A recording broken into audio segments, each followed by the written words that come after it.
Let's take a brief look at database sharding and how Dgraph handles it.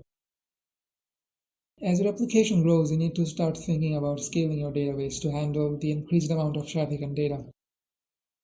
You have several options to consider for this. One such option is sharding.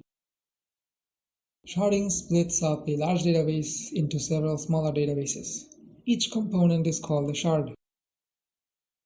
Sharding is a way of scaling horizontally, where you buy more machines and storage units, dividing your entire data among them.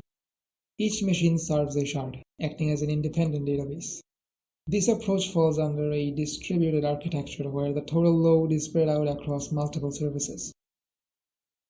Due to the smaller size of each shard, hardware requirements are also smaller. You can scale out further and add more shards as your system grows. So even though the initial costs of setting up a sharded architecture is a bit high, in the long run, as your application grows, it offers a more efficient way of scaling. Dgraph is a graph database. It represents and stores data using graph structures. The nodes of a graph have properties associated with them, representing various data objects. An edge also contains data by indicating the relationship between two nodes. In Dgraph, both node properties and edges are called predicates. Now, before talking about sharding in Dgraph, let's try to understand the cluster.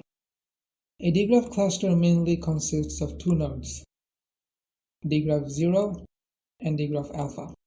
Dgraph alpha hosts the data in the form of predicates.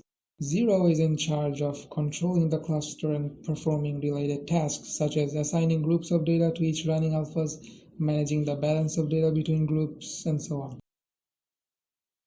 Dgraph shards the data by predicates. One or more predicates are assigned to a group. Each alpha node serves a single group. If you had more alpha nodes in the cluster, 0 would further shard the data and assign them to new nodes. Dgraph 0 periodically monitors the balance of data among groups. This is done by watching the disk usage of each group. If there is an imbalance, 0 would try to move the predicates to a group having lower disk usage. This way, you don't have to worry about inconsistency across data shards. You can scale and still maintain the flexibility needed to safely store and serve large data.